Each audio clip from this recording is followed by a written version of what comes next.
नमस्कार मंडळी. तर आज सकाळी सकाळी ना खूप घाई गडबड होती. पटकन गॅसची पूजा करून घेतली आणि कामाला लागले. नाश्त्यासाठी आज हेल्दी असा नाचणीच्या इडली आणि डोसाचा बेत होता. तर बघा माझं नाचणीचं इडलीचं बॅटर किती छान असं मस्त फुगले. ह्याला ना मी 1.5 ग्लास असं नाचणी घेतली होती आणि अर्धापेक्षा जरा कमी उडदाची डाळ घेतली होती आणि 6 तास भिजत घातले. त्याच्यानंतर त्याचं मिक्सरमध्ये वाटण करून घेतलं असं आपलं इडलीचं सारखं आणि रात्रभर असं बघा फर्मेंट झाले किती छान पीठ. मग त्याच्यानंतर सकाळी सकाळी असे मस्त डोसे बनवायला घेतले होते. बटाट्याची भाजी तर मी आधीच तयार करून घेतली होती, मात्र डोसे करायचे राहिले होते का तर खूप घाई गडबड होती. मला आज आहोंची मीटिंग होती ऑफिसमध्ये आणि त्याच्यानंतर पटकन नाश्ता बनवून घ्यायचा होता आणि मला माहीत नव्हतं की का त्यांची आज मीटिंग आहे आणि मी काल हे सगळं तयारी करून घेतली होती आणि काय करावं तर लागणारच होतं का तर मी पहिल्यांदाच असे नाचणीचे डोसे आणि इडली बनवणार होते आज आणि त्याच्यामुळे ना मला ह्याचं काही माहीत नव्हतं आणि जसं आपण टायमिंग वाढत जाईल ना तसं हे पीठ अजूनच जास्त फर्मेंट होत होतं. त्याच्यामुळे मी पटकन डोसे बनवायला घेतले. म्हटलं त्या आवडते की नाही का तर पहिल्यांदाच केले आणि पहिल्यांदा आपण जी गोष्ट बनवतो ना ती आपल्याला समजत नाही की समोरच्याला ती गोष्ट आवडेल की नाही. पण खरंच सांगू का खूप छान असे डोसे झाले होते. खूप असा हेल्दी आणि हलका फुलका असा नाश्ता सकाळचा झाला होता ना की काय सांगू. तुम्ही असे नाचणीचे डोसे किंवा इडली असं तयार करून बघितले का, एकदा ट्राय केले का, मला नक्कीच कमेंट करून सांगा. गडबड तर झाली होती म्हणून पटकन आहोंना 2 डोसे तयार करून दिले आणि बटाट्याची भाजी दिली आणि मग माझ्यासाठी आणि मल्हारसाठी डोसे बनवायला घेतले होते. एकीकडे चहा पण ठेवला होता. चहाशिवाय सकाळची सुरुवातच होत नाही आपली, हो की नाही. तर मला पण चहाची ना सकाळ सकाळ खूप अशी तलब होते. तर पहिल्यांदा मी चहाच पिऊन घेते आणि मग नाश्त्याला लागते. पण आज थोडंसं म्हणजे नाश्त्याला तयारी करून घेतली आणि मग त्याच्यानंतरच चहा घेतला. आज तशी मला बाकीची सुद्धा घरातली भरपूर अशी कामे होती. आज दीपामावस्या म्हणजेच दीपपूजन होतं. त्याच्यामुळे सगळे दिवे धुवून स्वच्छ करायचे होते, देवपूजा करायची होती, दिव्यांची मांडणी करायची होती. त्याच्यानंतर संध्याकाळी बाळाचं औक्षण करायचं होतं. त्याच्यामुळे आजचा दिवस पूर्ण असा कामातच जाणार होता माझा. आणि तसंही अमावस्या आहे म्हटल्यावरती आपण घराची पूर्ण साफसफाई करून घेतो, फरशा वगैरे पुसून घेतो, बाकीची कामे करतो. तर माझंही तसंच होतं. मला फरशा वगैरे बाकी सगळे कामं पटकन करून घ्यायची होती का तर एकदा कामाला जर उशीर झाला की मग दिवसभर तसंच रेंगाळत राहतं. आणि मी नेहमी कशी करते, पहिल्यांदा देवपूजा करून घेते आणि दिव्यांचे वगैरे पूजा करते. पण दिवे प्रज्वलित करत नाही. दिव्यांची अशीच पूजा करून ठेवते आणि संध्याकाळी दिवा प्रज्वलित करते. तुम्ही कशी दिव्यांची पूजा करता मला नक्कीच कमेंट करून सांगा. मी असं का करते ते पण मी तुम्हाला सांगते. का तर दिव्यांचं आपण पूजा करतो आणि लगेचच त्यांना प्रज्वलित करते की लगेचच त्यांच्या त्या कामाला नको लागायलात, म्हणून मी त्यांची पूजा करून घेते. फुलं अक्षता वगैरे वाहते, हळदी कुंकू वाहते आणि तसंच दिवसभर घरामध्ये पूजा करून ठेवते, जेणे की दिवसभर घरात प्रसन्नता होते.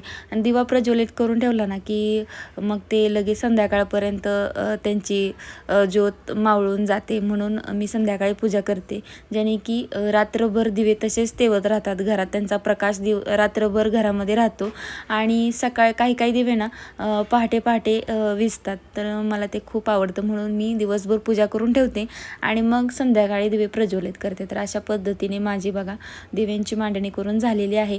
माझ्याकडे एवढेच दिवे आहेत. बाकीचे मातीचे दिवे आहेत, त्यातले मी 2 मातीचे दिवे लावलेले आहेत आणि संध्याकाळी ना मी पिठाचे म्हणजे कणकीचे दिवे बनवीन, त्याच्यामध्ये गूळ वगैरे टाकून आणि त्याच दिव्यांनी बाळाचं सुद्धा औक्षण करून घेईन. तर दिवसभर जेवण वगैरे सगळं झालं, थोडासा आराम केला काम झाल्यानंतर आणि मग संध्याकाळी चहाची तयारी मी करते. येताना आहोंनी दूध आणलं होतं. आता त्या दुधाचं काय झालं हे मी तुम्हाला नंतरच्या व्हिडिओमध्ये दाखवेन. तर नंतर परत अजून एकदा दूध आणलं आणि त्याचा चहा केला आणि मग आम्ही अशा पद्धतीने नाश्ता करून घेतला. त्यांनी येतानाच डोनेट वगैरे सुद्धा आणले होते. मला डोनेट खूप आवडतो आणि त्याच्यामुळे आवर्जून आणलं होतं त्यांनी. नाश्ता वगैरे केला आणि परत एकदा कामाला लागले. तर आता रात्रीच्या जेवणाची सुद्धा तयारी करायची आणि नंतर औक्षणाची सुद्धा तयारी करायची. तर पहिल्यांदा जेवणाची तयारी करून घेते, मग नंतर दिव्यांच्या तयारीला लागावं म्हणून असं ठरवलं होतं. तर पहिल्यांदा पीठ वगैरे मळून घेतलं, त्याच्यानंतर दिवे बनवायला घेतले. तर मी अशा प्रकारे काही वेगवेगळे दिवे बनवले होते. काही 4 कोणाचे फुलांचे दिवे बनवले होते. एक नवीनच मी नेटवरती बघितलं होतं की फुलाच्या आकाराचा दिवा, तर तो सुद्धा मी आज बनवला होता. मी पहिल्यांदाच असा दिवा बनवला होता आणि तो खूप छान वाटत होता मला. तर बघा किती सुंदर दिसतोय. त्याच्यानंतर काही वेगवेगळे प्रकारचे सुद्धा बनवले. असे 5 प्रकारचे 5 दिवे बनवले मी आणि मग ताटामध्ये सुंदर असे सजवून घेतले. फुलांच्या ह्याच्यामध्ये दिवे ठेवले आणि मग नंतर त्याच ह्या कणकेच्या दिव्यांनी माझे जे पितळीचे जे दिवे आहेत काही त्यांचं औक्षण करून घेतलं पहिल्यांदा. खरं तर या दीप अमावस्येची ना मला माहितीच नव्हती. लग्न झाल्यानंतर अगदी 2-3 वर्षानंतर मला ही गोष्ट समजली. जसं की एकमेकांचे आपण इतरांचे व्हिडिओज बघतो, त्या माध्यमातून आपल्याला काही गोष्टी माहिती होतात. देवाच्या म्हणा, इतर काही सायंटिफिक अशा भरपूर अशा गोष्टी आपल्या दिनचर्याच्या असतात, त्या माहिती होतात ना. तर काही बदल आपण स्वतः करतो, काही इतरांचं बघून करतो. तर हा बदल माझा इतरांचा बघूनच झालेला आहे आणि काही व्हिडिओजमुळेच मला ही माहिती मिळाली आणि खरंच खूप छान वाटतं ही दीपामावस्या साजरी करताना. सगळ्या दिव्यांची एकदम असं दिवाळी असल्यासारखं वाटतं. तर संध्याकाळचा दिवाबत्ती करून घेतला, देवाला अगरबत्ती वगैरे लावली. त्याच्यानंतर जे दिव्यांची मांडणी केली होती त्यांचेच औक्षण करून घेतलं आणि नंतर त्याच दिव्यांनी बाळाचं सुद्धा औक्षण करून घेतलं. आज बाळ आता हळूहळू मोठं होतंय, तर आज आरती म्हणजे औक्षण करताना ना खूप छान असं बसलं होतं. तर ते बघून आमच्या दोघांना पण खूप कौतुक वाटत होतं त्याचं. फक्त टोपीच घालायला तयार नव्हता तो, तर म्हटलं जाऊ दे, टोपी नको घालायला. तर बसला, औक्षण त्याचं करून घेतलं. शुभं करोति कल्याणम आरोग्यं धनसंपदा क्षत्रबुद्धी विनाशाय दीपक ज्योती नमस्तुते. दिव्या दिव्या दीपत्कार काणी कुंडल मोती दिव्याला पाहून. तर शुभं करोती म्हणताना मन अगदी समाधानाने झालं होतं. दिव्यांनी सगळं घर उजळून निघालं होतं. तर कसा वाटला हा व्हिडिओ मला नक्कीच कमेंट करून सांगा. आवडल्यास लाईक, शेअर आणि चॅनलला सबस्क्राईब करा. भेटूया अशाच एका नवीन व्हिडिओमध्ये. तोपर्यंत बाय बाय.